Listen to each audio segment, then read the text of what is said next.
के 27वें श्लोक में। Okay, so now these two shlokas are very famous, क्योंकि ये जो दोनों श्लोका हैं ये बताते हैं भक्त के बारे में। यस, कि किस प्रकार से भक्त योगी जो होता है वो कैसे वैकुंठ को प्राप्त करता है, ये उसके बारे में इन दोनों श्लोकों में। आइए देखते हैं। नैते शति पार्थ जन योगी मुह्यति कश्चन तस्मात् सर्वेषु कालेषु योग युक्तो भव अर्जुन। तो भगवान यहाँ पे एकदम सीधे सीधे बोल रहे हैं, अर्जुन देखो जो मेरे डेवोटीज हैं, योगी हैं, जो जुड़े हुए हैं मुझसे, वो दोनों को पाथों को जानते हैं। अब आपने कल याद होगा, हमने कल बताया था कि दो प्रकार के मार्ग होते हैं। कौन कौन से मार्ग होते हैं? एक किसका मार्ग होता है, एक किसका मार्ग होता है, याद है आपको? परसों हमने डिस्कस किया। प्रभु जी, एक अंधकार का मार्ग, प्रकाश का प्रभु जी। करेक्ट, एक अंधकार का मार्ग और एक प्रकाश का मार्ग। प्रकाश का मार्ग में व्यक्ति जो होता है वो स्पिरिचुअल वर्ल्ड में प्रवेश कर जाता है।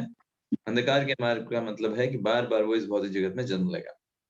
तो यहाँ पर भगवान क्या बोल रहे हैं, मेरे जो डिवोटीज हैं वो इन दोनों पैथ्स को जानते हैं, अंधकार के मार्ग को भी जानते हैं और प्रकाश के मार्ग को भी जानते हैं, लेकिन वो इससे बिल्डर नहीं होते, वो इससे विचलित नहीं होते। ऐसा क्यों होता है, वो क्यों विचलित नहीं होते हैं, इसके बारे में भगवान बताएंगे। क्योंकि वो भक्ति में स्थिर रहते हैं, इसलिए भगवान बोलते हैं अतः तुम भक्ति में सदैव स्थिर रहो। तुमको परेशान होने की जरूरत नहीं है कि मैं इस काल में जब छोड़ूंगा शरीर तभी मैं आध्यात्मिक जगत जा पाऊंगा, अगर मैं दक्षिणायन में छोड़ दिया शरीर तो फिर मैं नहीं जा पाऊंगा। ये सब तुमको टेंशन लेने की जरूरत नहीं है। भक्त को कभी भी इनसे विचलित नहीं होना चाहिए। भक्त जिस समय शरीर छोड़ेगा, जहां शरीर छोड़ेगा, वो सब ऑस्पिशियस हो जाता है, लाइक दैट। इसलिए प्रभुपाद जी तात्पर्य में सबसे पहले लाइन में ही लिखते हैं कि जब ये विभिन्न मार्ग हम सुनते हैं कि आत्मा का जाने का रास्ता अंधकार का मार्ग है, प्रकाश का मार्ग है, अंधकार के मार्ग में जाएगा तो वापस इस भौतिक जगत में आएगा, प्रकाश के मार्ग में जाएगा तब वो आगे सस्टेन कर पाएगा। तो हमें समझना चाहिए कि भक्त को ये टेंशन लेने की जरूरत नहीं है, क्योंकि भक्त प्रत्येक क्षण भगवान की सेवा में लगा हुआ है, तो वो ऑब्वियस है वो भगवान के धाम जाएगा, उनकी पर्सनल सेवा में जाएगा। क्योंकि भक्त का इंटेंशन किसी लक्ष्य को प्राप्त करना नहीं है, उसका इंटेंशन भगवान की सेवा कर रहा है। उसे चाहिए भी भगवान की सेवा और करता भी भगवान की ही सेवा है। ये भक्त का अंतर हो जाता है। उसको कोई लक्ष्य नहीं है कि मुझे आध्यात्मिक लोक ही चाहिए, नॉट लाइक दैट। अगर कोई प्योर डिवोटी से आप पूछेंगे कि देखो भाई आपको वैकुंठ लोक में जाकर के रहना होगा, अभी फिर आपकी जन्म मृत्यु भी नहीं होगी, हमेशा का शाश्वत काल के लिए आपको वहां पर रहना होगा, बस एंजॉय करो, कोई दिक्कत नहीं। लेकिन एक बस समस्या है, क्या? आपको भगवान की सेवा नहीं मिलेगी वहां पर कुछ, बस एंजॉय करना है, ठीक है। और दूसरा ऑप्शन है कि आपको अनेक जन्म लेने पड़ेंगे, कभी ये कभी वो, इस भौतिक जगत में कभी यहाँ जन्म लोगे कभी वहां जन्म लोगे। बट एक चीज प्रॉफिट है, जहां भी जाओगे भगवान की सेवा मिलेगी, भगवान के भक्त मिलेंगे, उनका संग मिलेगा। तो प्योर डिवोटी किसको लेगा, मटेरियल वर्ल्ड को या स्पिरिचुअल वर्ल्ड? मटेरियल वर्ल्ड को प्रभु जी। जहाँ तो उसे बस भगवान का संग मिलेगा, जहाँ भगवान की सेवा मिलेगी। करेक्ट। तो जो प्योर डिवोटी होता है वो फैसिलिटीज के पीछे नहीं होता, वो होता है भगवान की सेवा के पीछे। किस में मैं अच्छे से सेवा कर सकता हूँ, ये डिवोटी का। इसीलिए बोला जाता है जो भक्त होते हैं ना तो वो भोगी होते हैं, ना ही वैरागी होता है। भक्त भक्त होता है, ये दोनों एक्सट्रीम्स हैं। भोगी का मतलब क्या होता है, जो संसार के भोगों में बहुत ज्यादा लगे हुए हैं, सब कुछ भूल करके सोचते हैं भोग ही जीवन का परम लक्ष्य है। और वैरागी का मतलब क्या होता है, वो कहते हैं ये माया इसका संग नहीं करेंगे, हम माया से प्रभावित हो जाएंगे, ये नहीं छुएंगे, यहाँ नहीं जाएंगे, माया लग जाएगी। ये लोग वैरागी होता है। तो ये दोनों ही लोग जो हैं ये एक एक्सट्रीम्स हैं। भोग से पक गए तो वैराग, ठीक है, फिर वैराग से पक गए तो फिर भोग। तो इसी में व्यक्ति जो है पेंडुलम की तरह इधर से उधर होता रहता है। भक्त क्या है, भक्त इनके बीच की स्थिति है, शांति की स्थिति।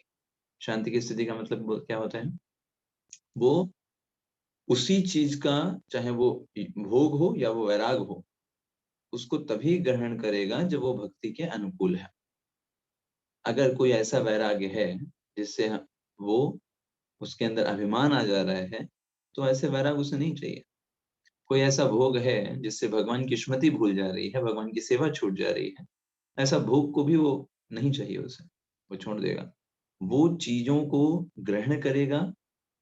उसके लिए मेन जो आप बोल सकते हैं कसौटी क्या है, उसको एक्सेप्ट करने की, कि मैं भगवान की भक्ति किस में अच्छे से कर सकता हूँ। और ये भक्त को सबसे अलग बनाता है। तो भक्त इसलिए सबसे विशेष होते हैं, ना तो वो किसी चीज से आसक्ति रखते हैं और ना ही किसी चीज से अनासक्त होते हैं। भौतिक जगत की चीजें उनके लिए भगवान की सेवा के लिए पात्र होती हैं। ये चीज भी मेरे पास है, कैसे इसको मैं भगवान की सेवा में लगा सकता हूँ, ये सोच करके वो अपनी क्रियाओं करते हैं। इसे बोलते हैं प्योर डिवोटीज, और युक्त वैराग्य इसको बोलते हैं। प्रभुपाद जी तात्पर्य में लिखते हैं इसके बारे में कि भक्त कभी भी वैरागी नहीं होता, वो युक्त वैरागी होता है। युक्त वैराग का मतलब क्या है? ये समझना कि प्रत्येक चीज भगवान की है, ये कहलाता है युक्त वैराग्य। आपने कह दिया घर जो है वो मेरा नहीं है, परिवार मेरा नहीं है, सब छोड़ करके आप चले गए, नहीं आपका नहीं है, लेकिन है किसका? भगवान का है। और भगवान ने आपको दिया है इस समय, थोड़े समय के लिए। ये चीज समझना, ये युक्त वैराग्य का काम है। तो अभी हमारा काम क्या है? भगवान ने हमको दिया है तो हम उनकी सेवा में लगाएंगे, क्योंकि चीज तो उनकी है, हमारी नहीं है। इसे कहते हैं युक्त वैराग्य। तो प्रभुपाद जी तात्पर्य में लिखते हैं कि भक्त को कभी विचलित नहीं होना चाहिए, चाहे वो स्वेच्छा से मरे या फिर दैव वशात किसी एक्सीडेंट में मर जाए, उसको कोई टेंशन नहीं है।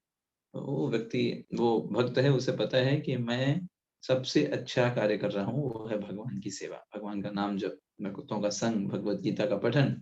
इससे बेहतर और क्या हो सकता है? कुछ भी नहीं हो सकता।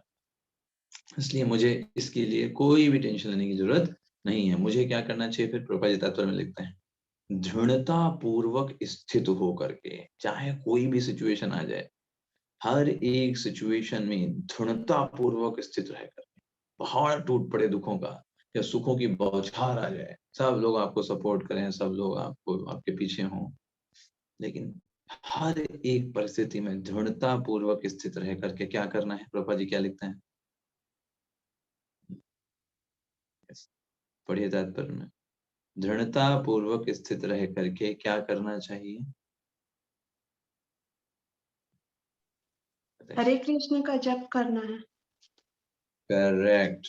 हरे कृष्ण का जप करते रहिए, चाहे दुनिया में कितना भी आपको ऐश्वर्य मिले, कितना भी आपको संपत्ति मिल जाए, कितना भी आपको इस संसार में भोग मिल जाए, या कितना भी आपको इस संसार में अपमान मिले, कितना भी आपको लोग पूछे मत, आपको दुत्कार करें, हर परिस्थिति में ये समझना चाहिए, देखो ये सब चीजें जो हैं, ये शरीर और मन का खेल है ना? शरीर और मन का मान अपमान है ना, भोग वैराग, ये सब शरीर और मन का खेल है। मैं भगवान का दास हूँ, आई एम अ सोल, और मुझे भगवान की सेवा करनी, और ये किसी भी परिस्थिति में मैं करूंगा, चाहे कुछ भी क्यों ना हो जाए। भगवान हमसे अनंत प्रेम करते हैं, हम भी भगवान से प्रेम करते हैं, और उसके लिए ये एक रेसिप्रोकेशन है। That's all. शरीर बूढ़ा हो, युवा हो, बच्चा हो, परिस्थितियां अमीर हो, गरीब हो, सुबह हो, शाम हो, हर परिस्थिति में दृढ़ता पूर्वक स्थित रह करके, दृढ़ता बहुत आवश्यक। ये नहीं कुछ अच्छा हो गया तो अभी टाइम कहाँ है हरे कृष्ण महामंत्र जप करने का, अभी तो पार्टी करेंगे है ना, अभी डांस करना है, तो टाइम नहीं मिल पाया ना, बहुत बिजी शेड्यूल था, ये करना था प्रभु जी, वो करना था, यहाँ जाना था, तो सुबह उठो ना, सुबह जल्दी उठो। भगवान के ही कामों में क्यों पीछे, बाकी सभी कामों में से कुछ कम करिए। क्या भगवान इतने सस्ते हैं कि आपके लिए वो जीवन में महत्व स्थान नहीं रखता, या फिर आप उनसे बढ़कर कोई चीज को मानते हो? The simple thing is that we should ask question to ourselves. अगर हम हरे कृष्ण महामंत्र नहीं जप कर पा रहे हैं, और उसके लिए हमारे पास बहुत सारे रीजन है कि हमें ये करना है प्रभु जी, वो करना होता है, ये करना होता है, तो आप खोजिए, कुछ तो ऐसी चीज है जहां पर आप गड़बड़ कर रहे हो, क्योंकि आप इतने बिजी नहीं हो सकते कि आपके लिए, खुद के लिए आपके पास समय ना हो। दैट्स वाई प्रभुपाद जी तात्पर्य में लिखते हैं भगवान की सेवा में सदैव रत रहा जाए, दैट्स सर्वोत्तम। इसे युक्त वैराग्य बोलते हैं। रूप गोस्वामी जी बोलते हैं इसको, श्लोक लिखते हैं, प्रभुपाद जी तात्पर्य में लिखते हैं, अनासक्तस्य विषयान यथार्हम् उपयुञ्जतः। मतलब क्या है? अनासक्तान विषयान, विषयों में आसक्ति नहीं है ना? ऐसा नहीं है कि कोई विषय नहीं मिलेगा तो ये व्यक्ति रह नहीं पाएगा, ऐसा नहीं है भक्त के अंदर। वो विषयों का संग किस लिए करता है? यथार्हम् उपयुञ्जतः, जितना भगवान की सेवा में लगाया जा सकता है, या फिर आवश्यकता है अभी क्योंकि भगवान के विषयों में लगाना है, तो उसका उद्देश्य होता है भगवान की सेवा में लगाना, इसलिए वो विषयों का संग करता है। और विषयों में कोई आसक्ति नहीं है उसकी, है ना? इसे आसक्त व्यक्ति होते हैं ना, ऐसे कुछ लोग शराब के नशे होते हैं, शराब का नशा करते हैं, तो क्या है, एक दिन अगर उनको शराब नहीं मिलेगा तो कैसे पागल हो जाएंगे। भक्त का ऐसा नहीं होता है। अनासक्तस्य विषयान्, विषयों से अनासक्त है तो जानता है कि ये चीजें जो हैं वो मुझे सुख नहीं प्रदान कर सकती, ये भगवान की सेवा ही सुख प्रदान कर सकती है। और अनासक्तस्य विषयान्, उनसे अटैच नहीं होता है, बट उनको एक्सेप्ट भी करता है। अटैच नहीं होगा लेकिन एक्सेप्ट करेगा। कैसे एक्सेप्ट करेगा?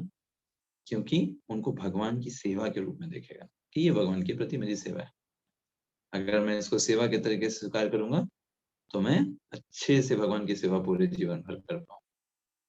और अगर अभी मैंने इस तरीके से कुछ किया, मैंने सिर्फ वैराग्य लिया, तो फिर वो पाखंड हो जाता है। इसके बारे में रूप गोस्वामी बोलते हैं, है ना? जो व्यक्ति चीजों को ये सोच करके त्याग देता है कि अरे इससे मैं फंस जाऊंगा, है ना, तो वो पाखंड हो जाता है। भगवान की सेवा में उसको लगा सकता था, लेकिन उसने उसको माया छोड़ करके, माया समझ करके छोड़ दिया। इसे बोलते हैं फल्गु वैराग्य। फल्गु वैराग्य मतलब जानते हैं? फल्गु एक नदी होती है। तो दिखावे का वैराग्य, दिखावे का वैराग्य क्या कि भाई हम देखो, हम तो बहुत बड़े भक्त हैं, हम तो बहुत बड़े संत हैं, हम ये नहीं खाते, हम वो नहीं खाते, हम ये नहीं करते, हम वो नहीं करते। तो सोचिए क्यों नहीं करते भाई आप ये? हाँ, है ना? आप ये सब क्यों नहीं करते? उसके पीछे रीजन क्या है? क्या आप दूसरों को ये बताना चाहते हो कि आप कितने बड़े हैं, कितने बड़े आप वैरागी हैं? क्या ये दिखावा करने के लिए? या फिर ऐसा ना करने से आपकी भगवान के प्रति भक्ति बढ़ रही है? अगर भगवान के प्रति भक्ति बढ़ रही है तो युक्त वैराग्य। लेकिन अगर वो सिर्फ आपने निर्जला व्रत रखा, या कोई आपने ना बहुत बड़ा अनुष्ठान किया, सत्यनारायण की बहुत विशालकाय पूजा की आपने, लेकिन उसको करने के बाद अगर आपका अभिमान बढ़ गया, तो इसमें कोई डाउट नहीं है कि नुकसान ज्यादा हुआ फायदे से। ठीक है? तो बेसिकली भक्त के प्रति, भक्त के हृदय में भगवान के प्रति प्रेम विकसित होना चाहिए। भक्ति का मतलब क्या है? प्रेम, डिवोशनल सर्विस। और प्रेम को कैसे देख सकते हैं? उसके अंदर कितनी सेवा भावना है, कितना भगवान की सेवा करना चाहता है।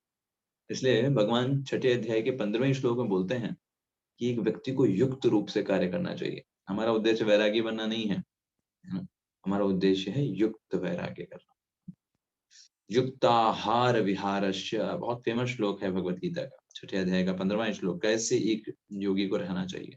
युक्त आहार। युक्त आहार मतलब भगवान की भोग लगा करके जितना शरीर को आवश्यक है, जिससे शरीर और आत्मा में छोड़े ना, आत्मा शरीर को छोड़ के ना चली जाए, उतना ही खाना खाना है। बहुत ज्यादा चटर मटर, ये वो ये खाना है, वो खाना है। युक्त आहार, जितना शरीर को फायदेमंद हो, शरीर जिससे स्टेबल रहे वो, और भगवान को, भगवान का प्रसाद। विहारस्य, इवन मनोरंजन भी करना। बिना मनोरंजन के हम नहीं रह सकते, लेकिन हमारा जो वो मनोरंजन भी होना चाहिए वो युक्त होना चाहिए। हम किन चीजों में अपने मन को लगा रहे हैं? क्या वो भगवान के द्वारा, भगवान से जुड़ी हुई हैं, भगवान की सेवाओं से जुड़ी हुई हैं चीजें? मनोरंजन को भी युक्त होना चाहिए। ऐसा नहीं है अपने मन से कुछ भी कर रहे हैं शास्त्रों के विरुद्ध। और ऐसे ही स्वप्न बोधस्य, सोना भी शास्त्रों के आधार पर युक्त होना चाहिए। 10-10, 12-12 घंटे से नहीं सोना चाहिए। अगर कोई व्यक्ति 12 घंटे सो रहा है एक दिन में, तो एक साल में कितना सोया बताइए? कितना हो गया? अगर एक दिन में उसने 12 घंटे सोया, तो एक साल में कितना दिन सोया उसने? कितना समय हो गया? 6 महीने सो गया प्रभु जी। 6 महीने सो गया। बताइए, कुंभकर्ण उसको नहीं बोलेंगे? कुंभकर्ण 6 महीने ही सोता था ना, है ना? सोचिए। तो ऐसे ही स्वप्नबोधस्य योगो भवति दुःखः, ऐसे कर्मशु, अपने कर्मों को भी भगवान से संबंधित होकर करना चाहिए। जब ऐसा कोई काम करेगा ना, युक्त होकर के काम करेगा, तो योगो भवति दुःखः, उसके सारे दुख खत्म हो जाएंगे। क्यों खत्म हो गए? क्योंकि मेंटेन लाइफ जी रहा है ना, है ना, सेंस ग्रेटिफिकेशन की लाइफ नहीं जी रहा है, रेगुलेटेड लाइफ जी रहा है। जब रेगुलेटेड लाइफ जिएगा तो वो अधिक समय तक स्वस्थ रहेगा। अब देखो, जो लोग मान लीजिए आजकल खूब सारे पार्टीज वगैरह होते हैं, खूब सारे वहां जाते हैं रात रात में, तो 11-11 बजे 12-12 बजे वो खा रहे हैं, खाना भर रहे हैं अपने पेट को, ठीक है। अगले दिन पार्टी नहीं है, घर में 7-8 बजे खाना बन गया और खा लिया। फिर अगले दिन पार्टी थी, फिर रात के 11-12 बजे खा रहे हैं। तो क्या कोई खाने का टाइम है उनका? नहीं। ठीक। अब स्वास्थ्य कैसे अच्छा रहेगा, है ना? स्वास्थ्य बिल्कुल नहीं अच्छा रहेगा। जब स्वास्थ्य अच्छा नहीं रहेगा तो कितना सारा समय उस स्वास्थ्य को सुधारने में चला जाएगा। अब फिर आपके पास समय कहाँ है? तो यहाँ पर युक्ताहार विहार मतलब वो व्यक्ति अपने आप को इस तरीके से युक्त रखता है। हमेशा समय पे खाना चाहिए। अगर आपका टाइम है 8 बजे खाने का, तो 8 बजे ही खाना है। 8 बजे खाना है, जो मिलेगा वो खा लेंगे और बाद में नहीं खाना है। ये बॉडी, आपका मन जो है वो शांत रहेगा। लेकिन अगर आप कुछ भी कभी भी कैसे भी कुछ भी खाते पीते रहते हो, पेट बढ़ाएगा। आजकल समस्या क्या होती है इतना ज्यादा? क्योंकि लोगों का टाइम ही नहीं है इनको भोजन करने का, इन सब चीजों का। तो भगवान इसलिए युक्त वैराग्य के बारे में हर जगह बताते हैं। इवन हर एक चीज में हमको युक्त रहना चाहिए। ना अधिक खाना है, ना कम खाना, ना अधिक सोना है, ना कम सोना है, ना अधिक मनोरंजन में जाना है, ना ही कम मनोरंजन करना है। अगर कम मनोरंजन करेंगे तब भी आप बोर हो जाएंगे। मनोरंजन बहुत आवश्यक है, लेकिन मनोरंजन आप कैसा करते हो वो बहुत महत्वपूर्ण है। कुछ लोग अभी भौतिक जगत में मनोरंजन करने के लिए क्या है, मूवी देखने चले गए, इधर उधर घूमने चले गए। भक्त के लिए मनोरंजन क्या हो सकता है? भगवान के मंदिर जाना, भगवान के मंदिर में जाकर के डांस करना भगवान के सामने, है ना, भगवान को स्नान कराना, भागवतम पढ़ना, ये मनोरंजन है। नई नई चीजें पढ़ेंगे ना, अच्छे अच्छे प्रिंसिपल्स पढ़ेंगे, भगवत गीता पढ़ना, आज नया श्लोक है, आज देखते हैं क्या होगा। तो मनोरंजन हो गया, मन के लिए एक नई चीज होगी। तो मन को तो चाहिए, कुछ नया नया चाहिए उसको। नहीं देंगे यहाँ से, नहीं, अगर भक्ति में नहीं देंगे तो फिर भौतिक जगत में खोजेगा। भक्ति में आपने उसको मनोरंजन दे दिया, भगवान के दर्शन करा के, भगवान का प्रसाद खा करके, भगवान का प्रसाद खिलाएंगे तो इधर उधर नहीं मांगेगा आपसे। तो इस तरीके से योगो भवति दुःखः, इस तरीके से जो व्यक्ति योग में स्थित होता है उसके सारे दुख खत्म हो जाते हैं। क्योंकि शरीर स्वस्थ, मन स्वस्थ, मन को भी अच्छा मिल गया, शरीर को भी स्वस्थ हो गया, भक्ति आराम से करिए, कोई दिक्कत नहीं है ना। तो इसलिए ये भी चीजें जो है युक्त वैराग्य के अंतर्गत आती हैं कि व्यक्ति को ना ज्यादा अटैच। फास्टिंग के समय भी जब हम फास्ट करते हैं तो हमारा सबसे पहली चीज है, हमें अपने एटीट्यूड को अच्छा रखना चाहिए, है ना। हमें बार बार ये चेक करना चाहिए पहले तो, हम ये फास्ट जो है किस लिए कर रहे हैं, क्यों भूखे हैं, फॉर व्हाट पर्पस, है ना। पर्पस क्या है? उपवास, भगवान के पास बैठ। उप का मतलब होता है पास, और वास का मतलब होता है बैठना। मतलब भगवान के पास अधिक समय के लिए बैठने के लिए, और हमारा मन खाने पीने में ना लगे, इससे हटाने के लिए उपवास रखते हैं। एक भक्त तो ये बता रहे थे, वो कह रहे थे कि उपवास का मतलब क्या है कि किचन में कुछ बनना नहीं चाहिए। किचन में कुछ बनना नहीं चाहिए मतलब मतलब है उस दिन सिर्फ फ्रूट्स, है ना, वही काट काट के खाइए, जूस पीजिए, किचन में कुछ चढ़ाना नहीं चाहिए। अब लेकिन सबका स्वास्थ्य अलग अलग होता है, किसी को आवश्यकता होती है, हाँ, उनको समस्या हो सकती है, तो उनके लिए ठीक है, आप कुछ बना के भी खा सकते हैं।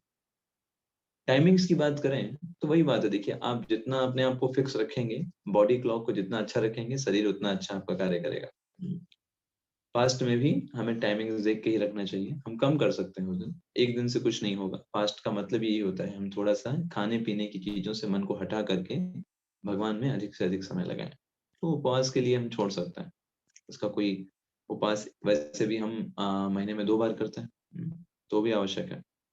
वो हमारे शरीर को क्या होता है, हमारा शरीर का जो मशीनरी है वो हर दिन वही वही वही वही वर्क कर रहा है।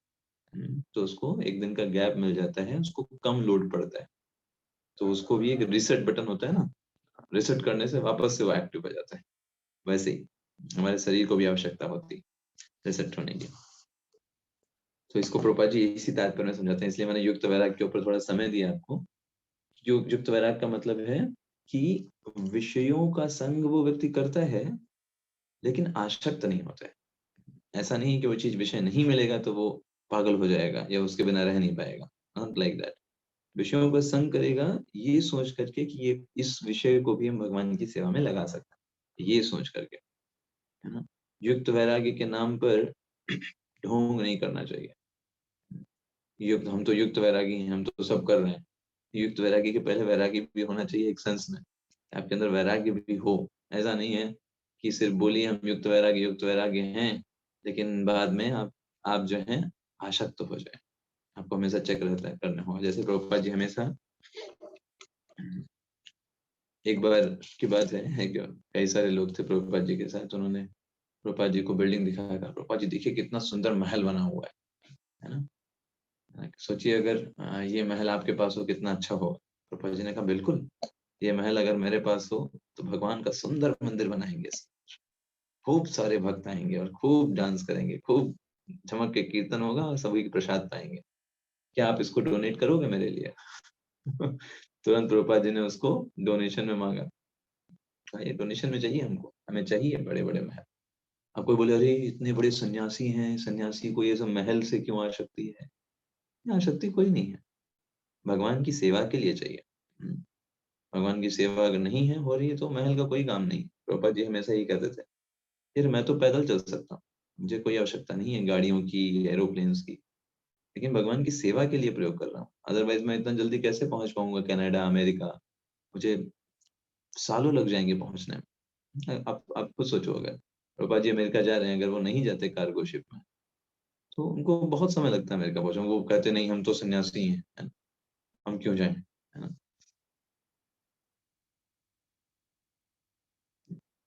हम क्यों जाएं, ऐसे करके बोलता है। लेकिन सन्यासी का मतलब ये है, क्या होता है सन्यासी जो हर प्रकार से भगवान से जुड़ा हुआ है, भगवान की सेवा में लगा हुआ है। तो प्रभुपाद जी ने ये सब चीजों को नहीं देखा। प्रभुपाद जी ने देखा किससे भगवान की सेवा हो सकती है।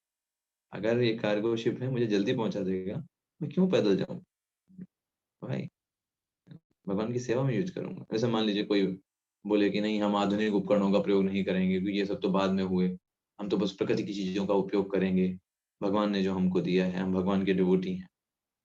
प्रभुपाद जी ने ऐसा नहीं कहा। जो भी चीज भगवान की सेवा में लग सकती है लगाइए। इंटरनेट है, भगवान की सेवा में लगाया जा सकता है, हाँ लगाया जा सकता है, लगाइए, क्यों नहीं लगाएंगे? Yes, use it if it serves the purpose. आप वैराग का ढोंग करते करते करते करते आप शरीर छोड़ दीजिए, उससे अच्छा है आप विषयों को भगवान की सेवा में लगाइए। धीरे धीरे आपका विषयों का प्रति जो झुकाव है अपने आप कम हो जाएगा। तो वो पर्पस है। प्रभुपाद जी ने माइक्रोफोन का यूज किया, प्रभुपाद जी ने रिकॉर्डर का यूज किया, प्रभुपाद जी ने हर तरीके से उन सारी चीजों का प्रयोग किया जिसको भगवान की सेवा में लगाया जा सकता है। और वो ही हमको सिखाया है कृष्ण भावनामृत संघ में, कैसे हम हमारी जो प्रवृत्ति है उसको भगवान की सेवा में हम ट्रांसफॉर्म कर सकते हैं। दैट्स द युक्त वैराग्य इसको बोलते हैं। चलिए तो अगले श्लोक में चलते हैं।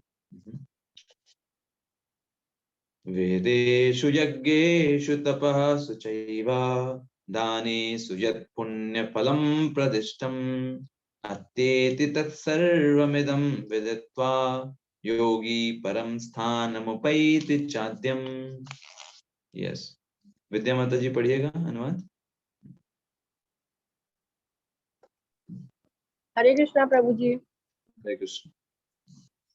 जो व्यक्ति भक्ति मार्ग स्वीकार करता है वह विद्याध्ययन, तपस्या, दान, दार्शनिक तथा सकाम कर्म करने से प्राप्त होने वाले फलों से वंचित नहीं होता।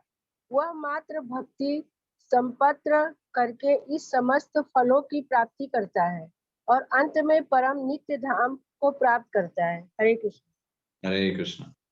तो सी दिस श्लोक है ना, इस श्लोक के बारे में भगवान बता रहे हैं कि ऐसा नहीं है जो व्यक्ति मेरी भक्ति कर रहा है उसको वेदाध्ययन, तपस्या, दान, दार्शनिक और सकाम कर्म करने वाले फल नहीं मिलेंगे।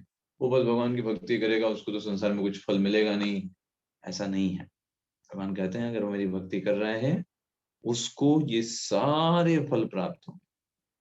जैसे हमने आपको पिछली बार एग्जाम्पल दिया था, एक छोटा बच्चा है, वो अगर माता पिता के प्रति सरेंडर्ड है, उनके शरण में है, कौन सी ट्रेन से जाना है, कौन सा टिकट चाहिए, कौन सी बर्थ पे लेटाना है, उसको क्या खाना लगेगा, उसके कपड़े क्या होंगे, कहाँ उतरना है, सब कुछ उसके माता पिता की टेंशन होती है। ऐसा नहीं उसको कोई कमी होने वाली है क्योंकि उसने अपने लिए कोई तैयारी नहीं की है, नहीं, माता पिता उसकी जिम्मेदारी है।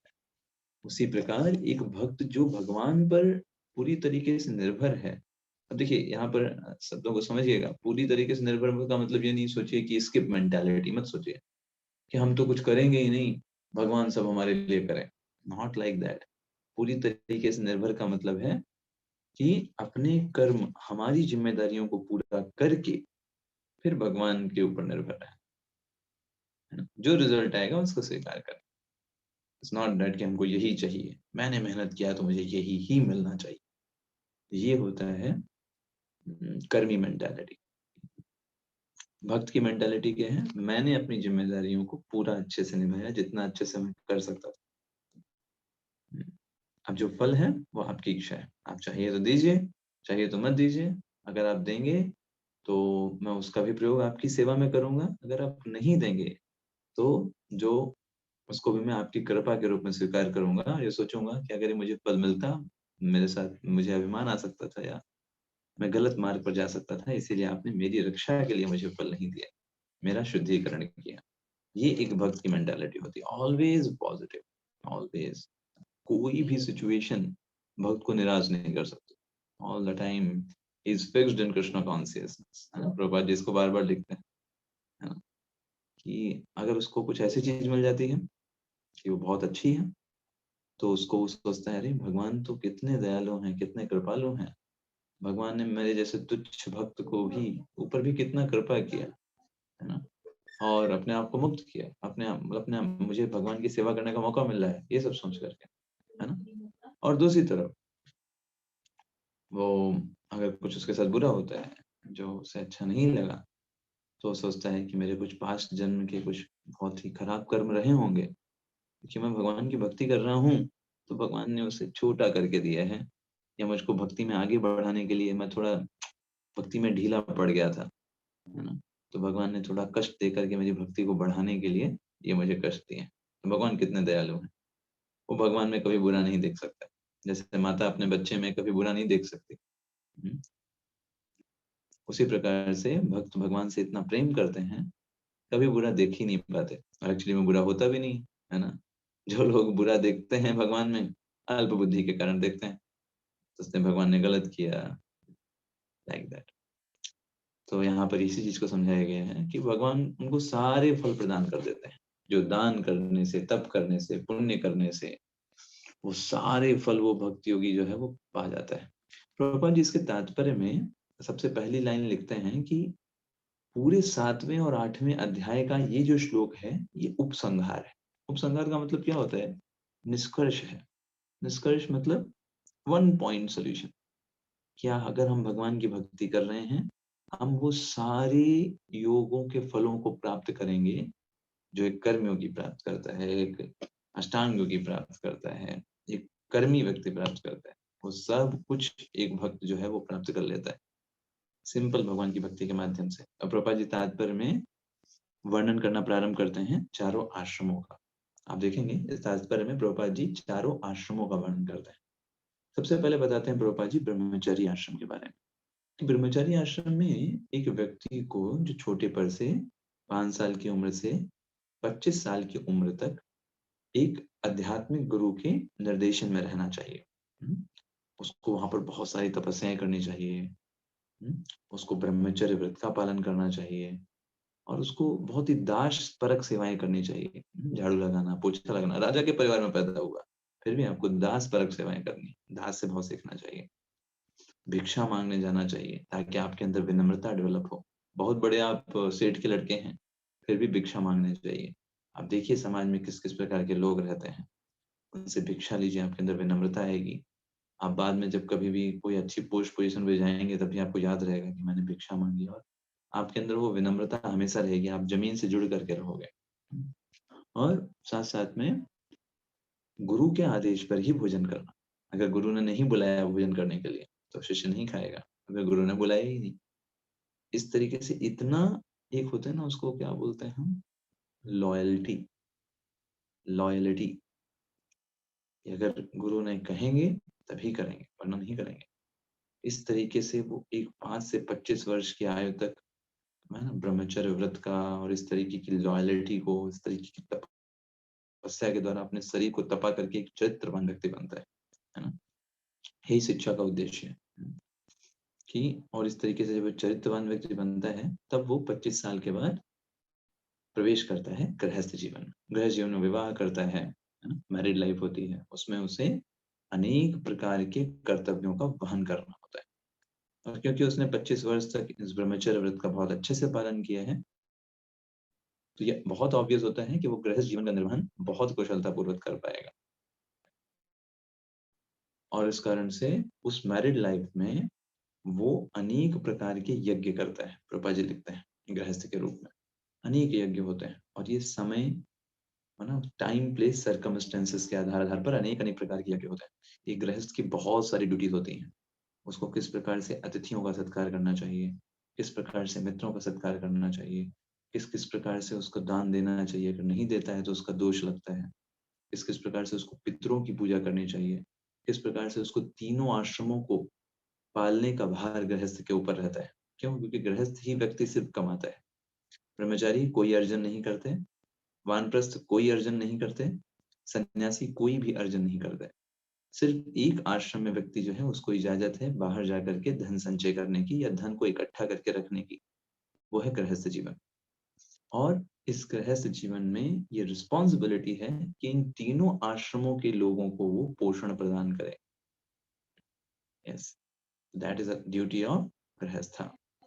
और गृहस्थ इसलिए बहुत ऑस्पिशियस आश्रम इसलिए भी है क्योंकि इसमें बहुत सारी अपॉर्चुनिटी मिलती है सेवा करने की, है ना।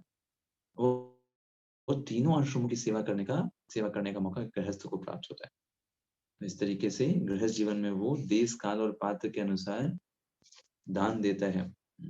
और उसके बाद गृहस्थ जीवन के बाद कौन सा आश्रम आता है? वानप्रस्थ। तो वानप्रस्थ जो आश्रम है 51 वर्ष से लेकर के 75 वर्ष के बारे में बताए गए हैं। तो इसमें तो 51, 52, 53, तो 1 स्टार्ट हो जाता है। 1 मतलब अभी जाना है जंगल। जंगल तो अभी कहीं है ही नहीं, संसारी जंगल बन चुका है पूरा का पूरा। भाई जंगल में क्या पशु रहते हैं? तो आजकल के लोग ही सारे पशु बन चुके हैं उस मेंटालिटी में, तो घर में ही जंगल ही है आजकल। तो वानप्रस्थ का मतलब क्या है? वानप्रस्थ का मतलब है वो व्यक्ति अभी रिटायर हो, भाई अपनी चाबियां दो, जो आपके बच्चे हों उनको जिम्मेदारियां अपने उनको दो, और अपने आप धीरे धीरे करके अपनी जिम्मेदारियों को कट करते जाइए बुद्धिमत्ता पूर्वक।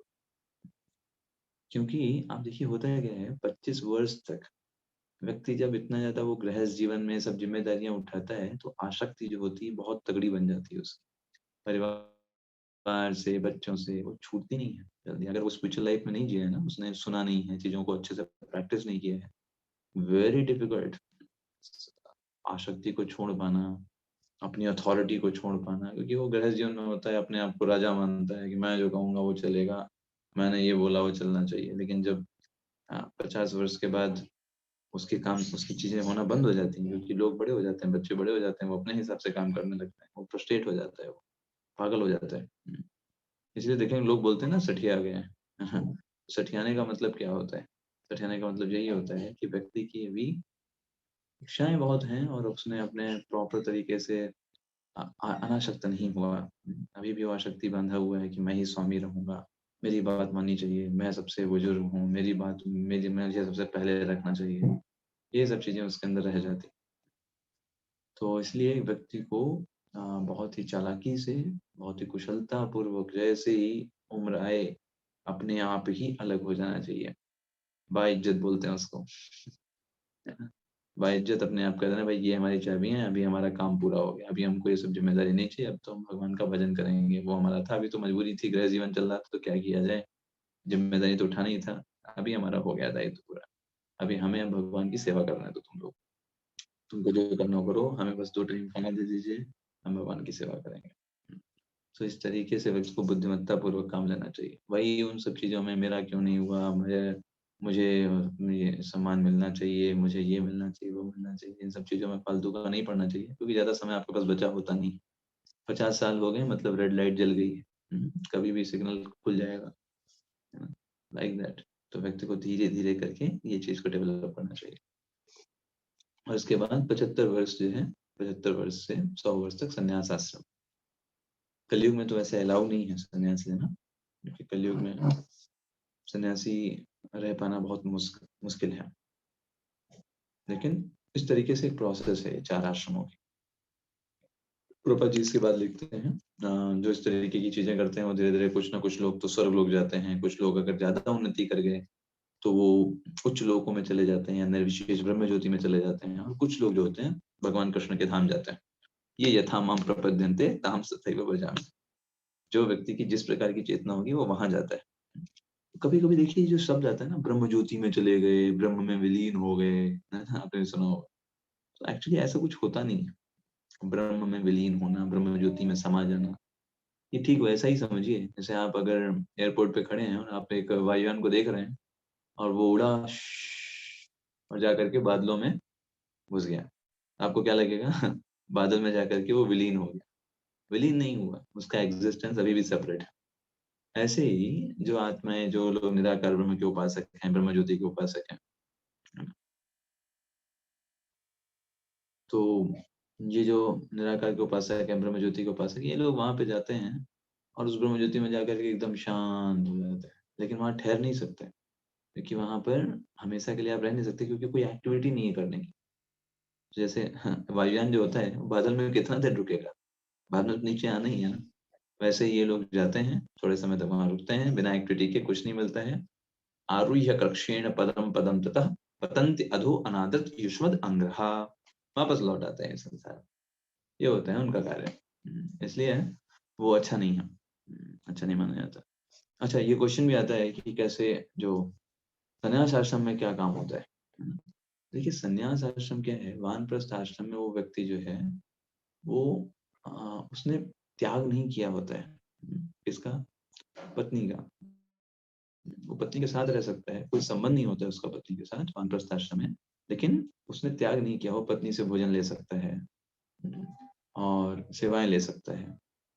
लेकिन संन्यास आश्रम का मतलब क्या होता है, प्रैक्टिकली वो समस्त प्रकार के संबंधों का परित्याग कर देता है। संन्यास का मतलब है कि उसका सिर्फ और सिर्फ एक रिलेशन है, वो है कृष्ण के साथ। बाकी वो उसका भी ना तो कोई भाई है, ना कोई पिता है, ना कोई माता है, ना कोई बेटे हैं, ना कोई बहू है, नथिंग। सन्यासी का मतलब अपने आप से उसने भौतिक रूप से आत्महत्या कर ली है, आप ऐसे समझ जाइए। उसने भौतिकता का जो शरीर है उससे उसको खत्म कर दिया है, उसका कोई भौतिक संबंध नहीं। अभी वो सिर्फ एक सोल के लेवल पर काम करता है। सोल होती है, सोल के माता पिता जो भी हैं सब खुश नहीं, लाइक दैट। तो ये संन्यास आश्रम के बारे में है, और ये बहुत ही कठिन होता है और सब कोई कर नहीं सकता, इसलिए कलयुग में वर्जित किया गया है संन्यास आश्रम। संन्यास लेना वर्जित है। आश्रम मतलब आप दंड लेना, संन्यास लेना, ये वर्जित किया गया इसीलिए, क्योंकि ये सब बहुत डिफिकल्ट है, क्योंकि कलयुग इतना पतित समय है, इतना कलमश से भरा हुआ समय है कि इसमें इस तरीके की चेतना का विकास कर पाना it's very difficult. Prabhupada ji आगे लिखते हैं तीसरे पैराग्राफ में, कृष्ण भावनामृत की विशेषता क्या है। कृष्ण भावनामृत की विशेषता ये है कि मनुष्य एक ही झटके में भक्ति के कारण मनुष्य जीवन के विभिन्न आश्रमों के अनुष्ठानों को पार कर जाता है। Yes, that's the thing. ये कृष्ण भावनामृत अपने आप उसको हर एक चीज में परफेक्ट बना देता है। वो जो भक्त है वो एक आइडियल ब्रह्मचारी होगा, ऐसे वैसे ब्रह्मचारी नहीं होगा, आइडियल ब्रह्मचारी होगा। कृष्ण भावना भावित अगर कोई गृहस्थ है वो आइडियल गृहस्थ होगा, उससे अच्छा कोई गृहस्थ जीवन को निर्वहन नहीं कर सकता जितना अच्छे से वो निर्वहन कर पाएगा, जितने अच्छे से वो जिम्मेदारियों का निर्वहन कर पाएगा। अगर कृष्ण भावना भावित एक वानप्रस्थ है, जितना अच्छे से वो भगवान की सेवाओं में लग पाएगा, है ना, भगवान के, बाकी सामान्य लोग नहीं कर सकते। और वैसे ही सन्यास भी। तो इस प्रकार से प्रभुपाद जी अगले पैराग्राफ में लिखते हैं कि इस शब्द में इदम विदित्वा का शब्द का प्रयोग हुआ है। इदम विदित्वा का मतलब क्या होता है कि मनुष्य को भगवत गीता के इस अध्याय में और 7वें अध्याय में कृष्ण के उपदेशों को समझना चाहिए। भगवान ने बहुत सारे उपदेश दिए, है ना, उसको समझना चाहिए। इसी को बोला गया इदम विदित्वा, ये जानकर 7वें और 8वें अध्याय में, है ना। और प्रभुपाद जी इसको भी लेकर के हमको सतर्क करते हैं कि इन सारे उपदेशों को किसी अभक्त से नहीं सुनना चाहिए। क्योंकि अभक्त कैसे होते हैं?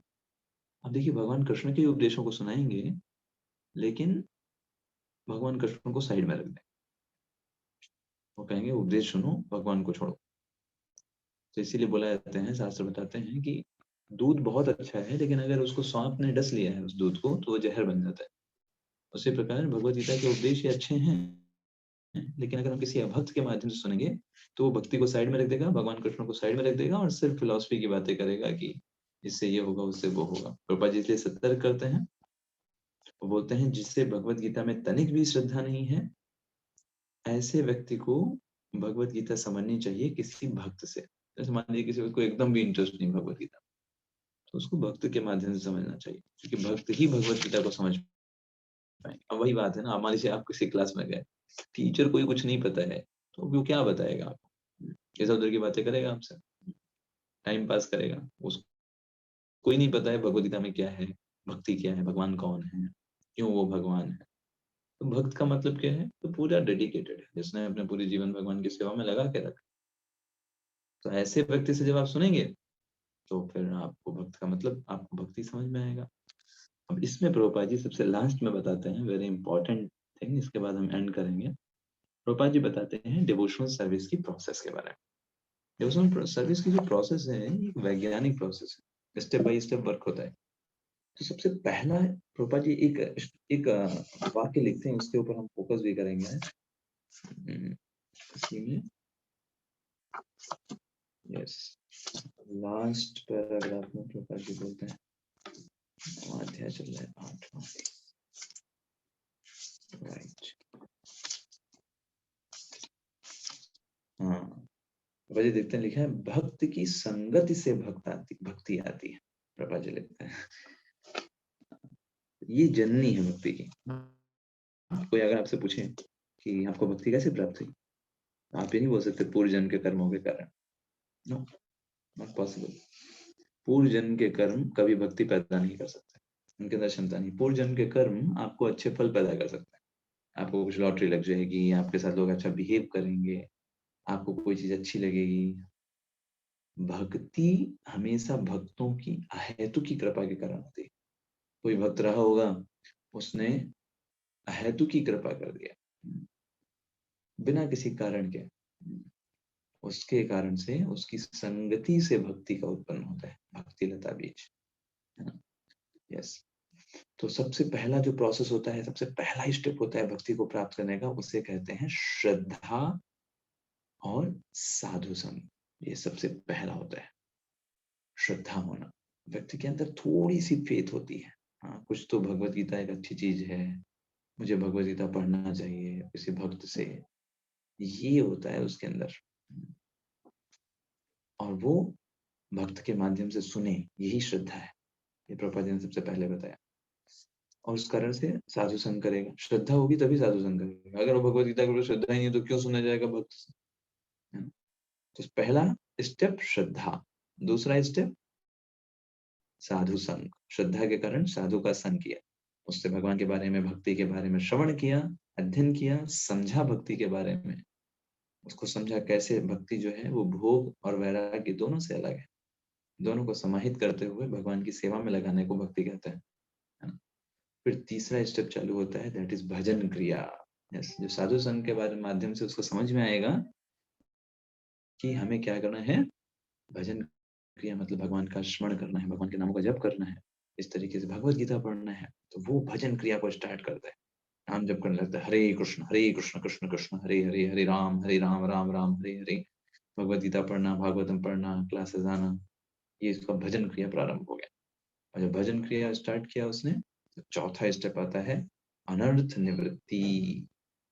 हृदय में अनेक प्रकार के अनर्थ भरे हुए हैं, है ना, उसे भी नहीं पता है कितने सारे अनर्थ उसके हृदय में, काम क्रोध मद लोभ मोह मत्सर्य भरे हुए हैं, एक के बाद एक बबल्स निकलते हैं और बेचारा कुछ नहीं कर पाता, वो असहाय हो जाता है और उसने उसी को जीवन मान लिया होता है, यही जीवन है हमारा, क्या किया जाए।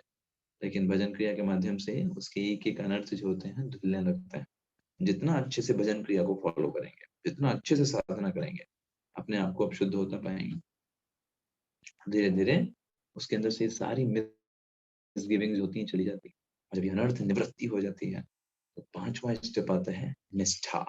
यस, निष्ठा। निष्ठा का मतलब क्या होता है, जब पूरा हृदय साफ हो गया, एकदम शुद्ध हो गया, तो वो व्यक्ति एकदम दृढ़ता पूर्वक, आपने जो भगवान प्रभुपाद जी ने लिखा ना पिछले तात्पर्य में, दृढ़ता पूर्वक भक्ति करना। फिर उसका ये ऐसे करके नहीं होता उसका, अरे प्रभु जी कल माला छूट गया, अरे प्रभु जी अभी कल ये था इसलिए नहीं कर पाए, प्रभु जी समय नहीं मिल पा रहा है इसलिए हम इतना ही कर रहे हैं।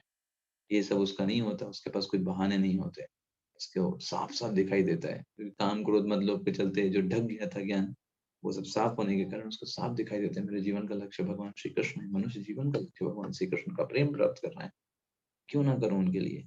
निष्ठा में वो एकदम स्टैब्लिश हो जाता है, हाँ, वो करना ही है उसे, रह नहीं सकता उसके बिना।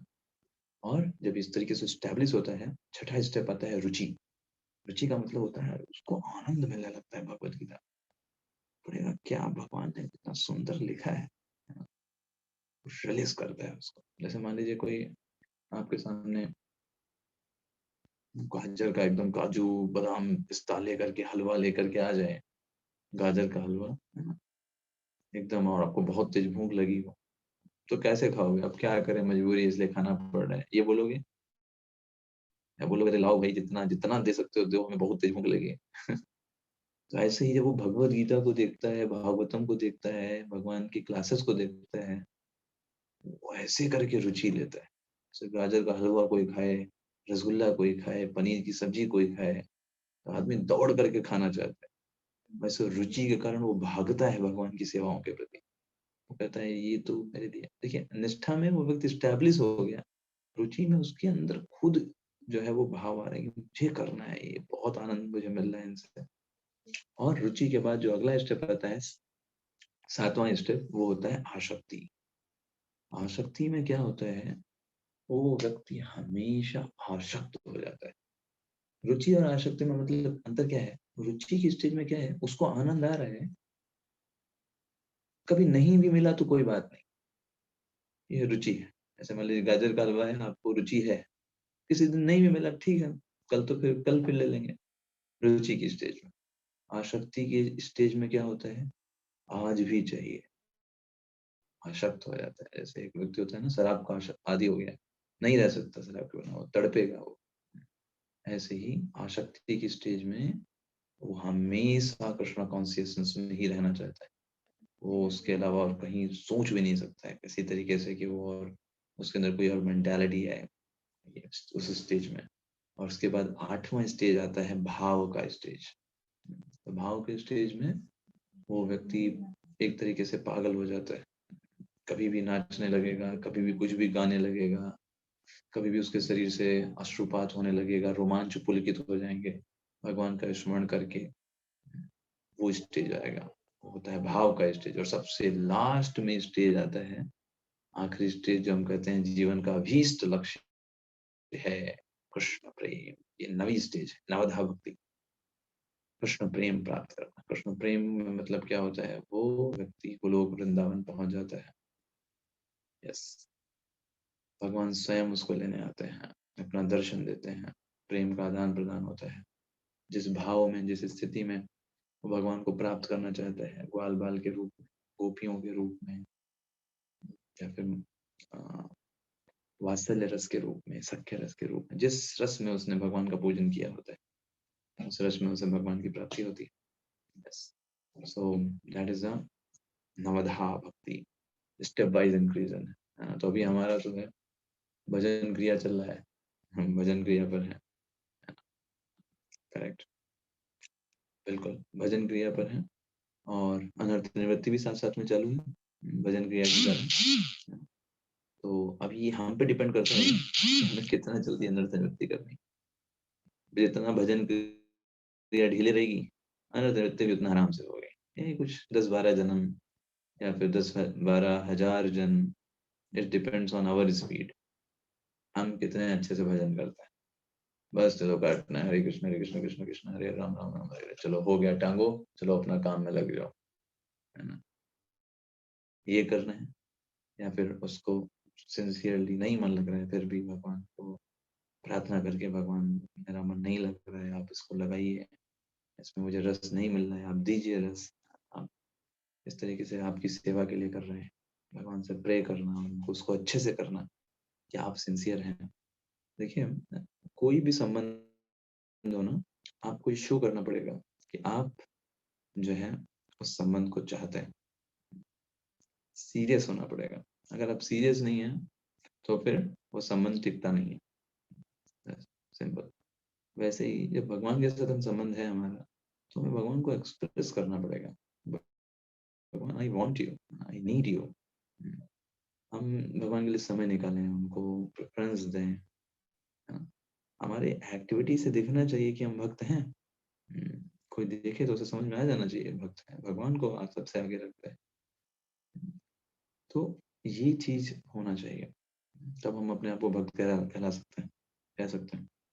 और नो डाउट भगवान तो हमसे, चाहे हम भक्त हों या भक्त रहें या कर्मी बन जाएं, योगी बन जाएं, व्हाटएवर यू विल बिकम, भगवान कृष्ण हमेशा आपसे प्रेम करते हैं और हमेशा करते रहेंगे। That's makes him different. सुहृदम सर्वभूतानाम, भगवान बोलते हैं ना 5वें अध्याय के 29वें श्लोक में, वो हमेशा आपका भला चाहने वाले हैं। चाहे आप उनको मानो ना मानो, उनसे दुश्मनी करो, उनसे ईर्ष्या करो, कुछ भी करो, वो तो आपसे प्रेम करता है और आपका वेट कर रहा है। इसलिए हमें भगवान की तरफ जाना चाहिए, उनके जो वो प्रेम कंटिन्यूसली हमसे कर रहे हैं, हमको इतना सब कुछ दे रहे हैं, हमारी हेल्प कर रहे हैं हर तरीके से, ताकि हम भगवान की भक्ति में आगे बढ़ें, संसार को समझ के आगे बढ़ें। तो हमें भी उनको अपने जीवन में सर्वश्रेष्ठ स्थिति में रखते हुए उनकी सेवाओं में हमेशा लगे रहना चाहिए, यही जीवन का लक्ष्य है। तो हम यही पे आज का क्लास एंड करेंगे और 8वां चैप्टर कंप्लीट हो गया है। तो इसके ऊपर आप एक बार पुनः पूरा विचार करिए, एक बार अच्छे से पूरा देखिए क्या क्या इस 8वें चैप्टर में है, और नेक्स्ट क्लास में जब मिलेंगे तो इसके ऊपर हरे चर्चाएं कृष्णा प्रभु जी, मुझे एक बात पूछना था आपसे। हाँ बताइए। मैंने सुबह आपसे पूछा था उसमें संपूर्ण गीता में कि ये जो क्वेश्चन आंसर आया था उसमें ढलते चंद्रमा और उगते चंद्रमा शुक्ल पक्ष किसको कहते हैं? अच्छा, हम्म, शुक्ल पक्ष और कृष्ण पक्ष। जी, तो ढलते चंद्रमा को बोलते हैं कि उगते चंद्रमा को बोलते हैं? मैं अभी कंफर्म नहीं हूँ इसके लिए। अच्छा अच्छा ठीक है। शुक्ल पक्ष तो मतलब मुझे जहाँ तक आइडिया है, जब उगता हुआ चंद्रमा होता है हाँ जी, शुक्ल पक्ष उसी को बोलते हैं। हाँ, और जो ढलता हुआ चंद्रमा वो उसको कृष्ण पक्ष बोलते हैं। तो मुझे मैंने जहाँ क्वेश्चन में उगता हुआ चंद्रमा लिखा है तो मुझे रॉन्ग दिया है प्रभु जी। अच्छा हाँ प्रभु जी, हमने भी किया था 1, 4 और 5 या, तो उसमें यही था कि शुक्ल पक्ष और दक्षिणायन और वो स्वीकृति से, तो वो हमें भी लगा वो क्लियर नहीं हो पा रहा है प्रभु जी। अच्छा ठीक है, मैं उसको देख लेता हूँ। हाँ ठीक है प्रभु जी, मैंने उस संपूर्ण गीता में मैंने भेजा है, आप उसको पढ़ लीजिएगा, ठीक है। जरूर जरूर हरे जरूर कृष्ण प्रभु जी एकादशी का व्रत कल करना है ना? एकादशी का आप परसों करना है। 17 को है, वैसे आप देख लीजिएगा कब। परसों है प्रभु जी, 17 तारीख को। हाँ वैसे परसों 17 है प्रभु, 17 है।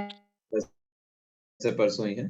आप अपनी लोकेशन के आधार पर चेक कर लीजिएगा, कई बार लोकेशन वाइज वेरी करता है।